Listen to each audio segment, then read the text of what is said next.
Hay viajes que no tienen regreso, autobuses que recorren rutas malditas y pasajeros que jamás deberían subir.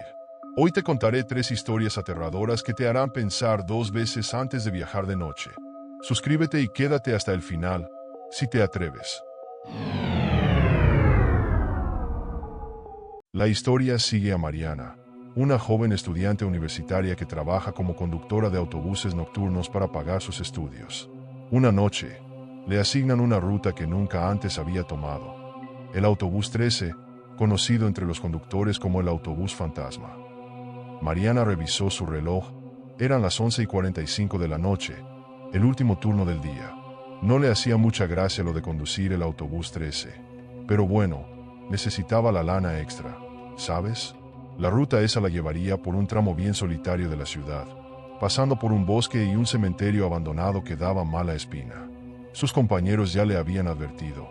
Oye, Mariana, no te vayas a parar en esa ruta, ni aunque se te atraviese un fantasma. El autobús estaba vacío cuando arrancó. Las luces de adentro parpadeaban como si estuvieran a punto de apagarse, y el motor sonaba como si estuviera reclamando. ¿A dónde me llevas? Mariana ajustó el espejo retrovisor y se aseguró de que las puertas estuvieran bien cerradas. El silencio era pesado. Nomás se escuchaba el viento golpeando las ventanas. Pero luego, algo raro pasó. El GPS del autobús no mostraba la ruta normal. En vez de eso, marcaba un camino que ni aparecía en el mapa. Ah, esto debe ser un error, pensó Mariana, pero como no quería perderse, decidió seguir las indicaciones.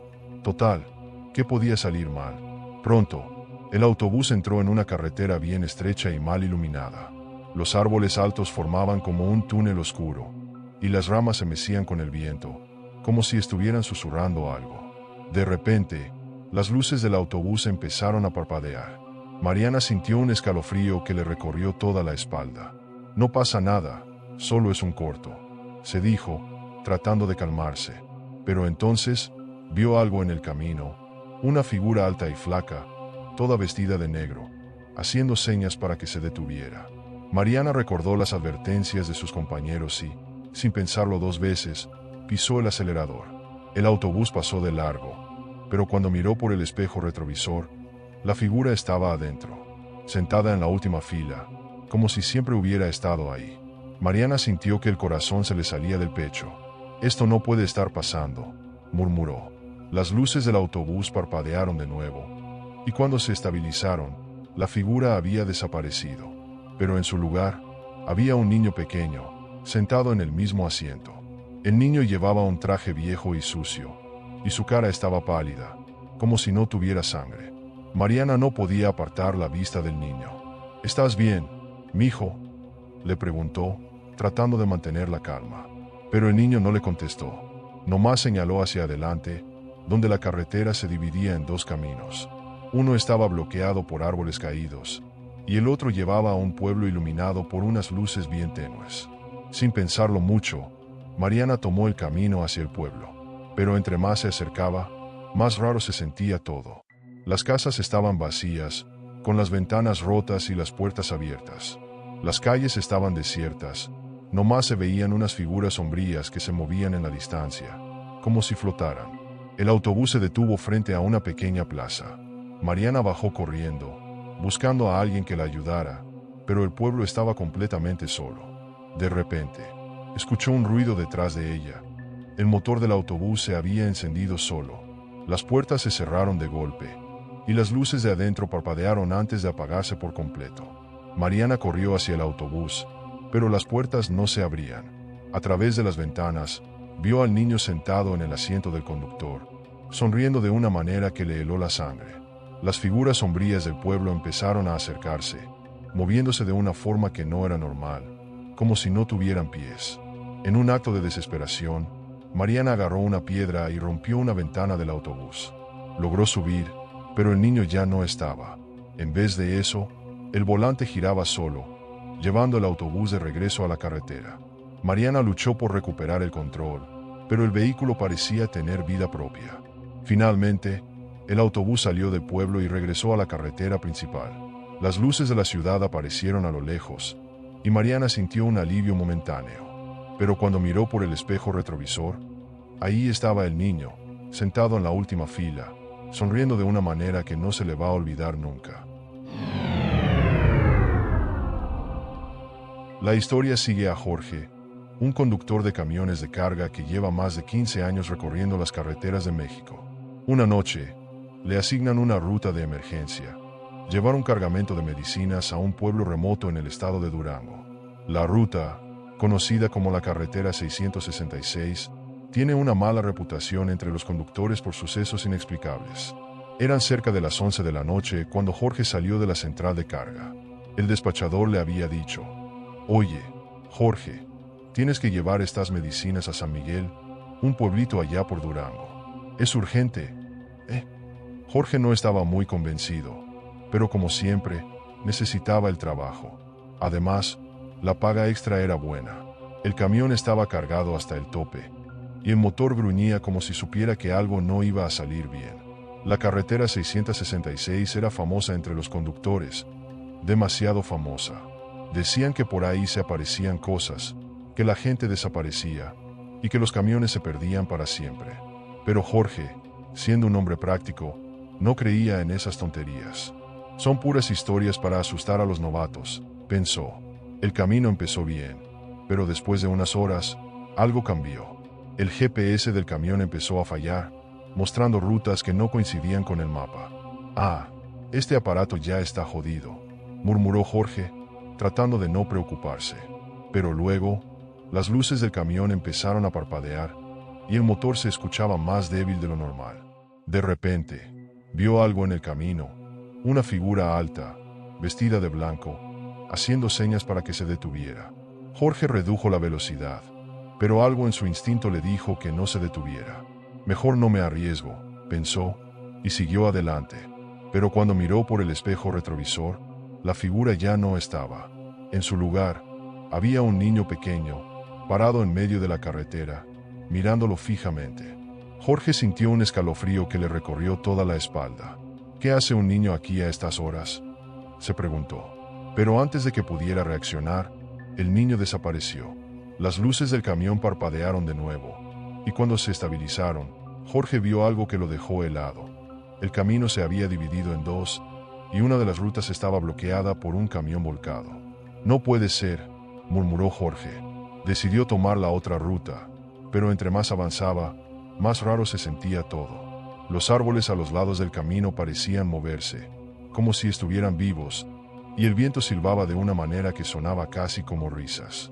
Después de unos minutos, Jorge llegó a un pueblo pequeño. Las calles estaban vacías, y las casas parecían abandonadas. «¿Qué diablos pasa aquí?», pensó. Bajó del camión y caminó hacia una casa cercana. La puerta estaba entreabierta, y adentro, todo estaba cubierto de polvo. De repente, escuchó un ruido detrás de él. Era el motor del camión, encendiéndose solo. Jorge corrió de regreso, pero cuando llegó, vio algo que lo dejó sin aliento. En el asiento del conductor, estaba el niño que había visto en la carretera, sonriendo de una manera que le heló la sangre. «¿Quién eres tú?», preguntó Jorge, tratando de mantener la calma. Pero el niño no respondió. En vez de eso, señaló hacia el pueblo.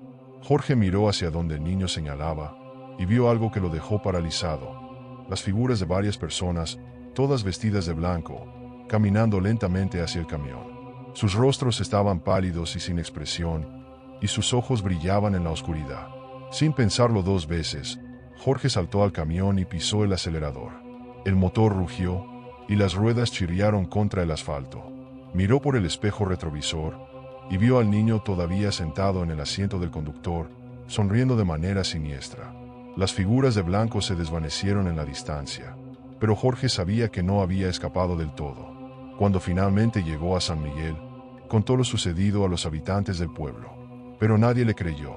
«Esa carretera está maldita», le dijeron. «Tú no fuiste el primero en ver cosas ahí, y no serás el último». Desde esa noche, Jorge nunca volvió a sentirse seguro en la carretera. Cada vez que pasa por un tramo solitario, siente que alguien lo observa desde la oscuridad. Y aunque no lo dice en voz alta, sabe que el niño y las figuras de blanco podrían estar esperándolo en cualquier momento. La historia sigue a Carlos, un conductor de tráileres con más de 10 años de experiencia. Una noche, le asignan una ruta de emergencia: llevar un cargamento de suministros médicos a un pueblo remoto en el estado de Guerrero. La ruta, conocida como la Carretera del Diablo, tiene una mala reputación entre los conductores por sucesos inexplicables y constantes asaltos. Eran cerca de las 10 de la noche cuando Carlos salió de la central de carga. El despachador le había dicho: «Oye, Carlos, tienes que llevar estos suministros a San Juan, un pueblito allá por Guerrero. Es urgente». Carlos no estaba muy convencido, pero como siempre, necesitaba el trabajo. Además, la paga extra era buena. El tráiler estaba cargado hasta el tope, y el motor gruñía como si supiera que algo no iba a salir bien. La Carretera del Diablo era famosa entre los conductores, demasiado famosa. Decían que por ahí se aparecían cosas, que la gente desaparecía, y que los tráileres se perdían para siempre. Pero Carlos, siendo un hombre práctico, no creía en esas tonterías. Son puras historias para asustar a los novatos, pensó. El camino empezó bien, pero después de unas horas, algo cambió.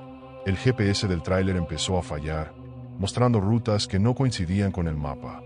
«Ah, este aparato ya está jodido», murmuró Carlos, tratando de no preocuparse. Pero luego, las luces del tráiler empezaron a parpadear, y el motor se escuchaba más débil de lo normal.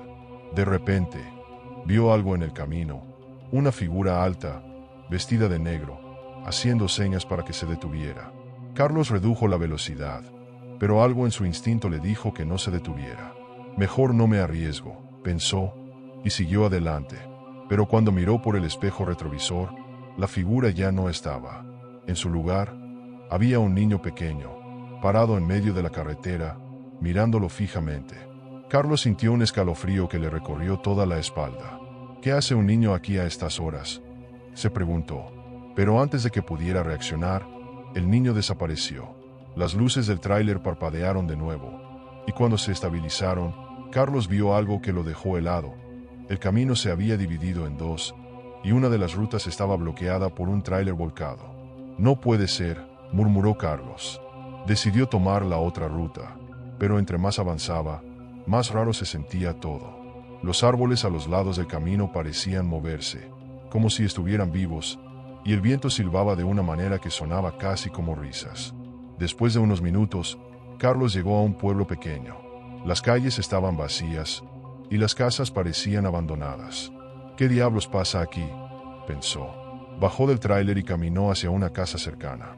La puerta estaba entreabierta, y adentro, todo estaba cubierto de polvo. De repente, escuchó un ruido detrás de él. Era el motor del tráiler, encendiéndose solo. Carlos corrió de regreso, pero cuando llegó, vio algo que lo dejó sin aliento. En el asiento de conductor, estaba el niño que había visto en la carretera, sonriendo de una manera que le heló la sangre. «¿Quién eres tú?», preguntó Carlos, tratando de mantener la calma. Pero el niño no respondió. En vez de eso, señaló hacia el pueblo. Carlos miró hacia donde el niño señalaba, y vio algo que lo dejó paralizado. Las figuras de varias personas, todas vestidas de negro, caminando lentamente hacia el tráiler. Sus rostros estaban pálidos y sin expresión, y sus ojos brillaban en la oscuridad. Sin pensarlo dos veces, Carlos saltó al tráiler y pisó el acelerador. El motor rugió, y las ruedas chirriaron contra el asfalto. Miró por el espejo retrovisor, y vio al niño todavía sentado en el asiento del conductor, sonriendo de manera siniestra. Las figuras de negro se desvanecieron en la distancia, pero Carlos sabía que no había escapado del todo. Cuando finalmente llegó a San Juan, contó lo sucedido a los habitantes del pueblo. Pero nadie le creyó. «Esa carretera está maldita», le dijeron. «Tú no fuiste el primero en ver cosas ahí, y no serás el último». Desde esa noche, Carlos nunca volvió a sentirse seguro en la carretera. Cada vez que pasa por un tramo solitario, siente que alguien lo observa desde la oscuridad. Y aunque no lo dice en voz alta, sabe que el niño y las figuras de negro podrían estar esperándolo en cualquier momento.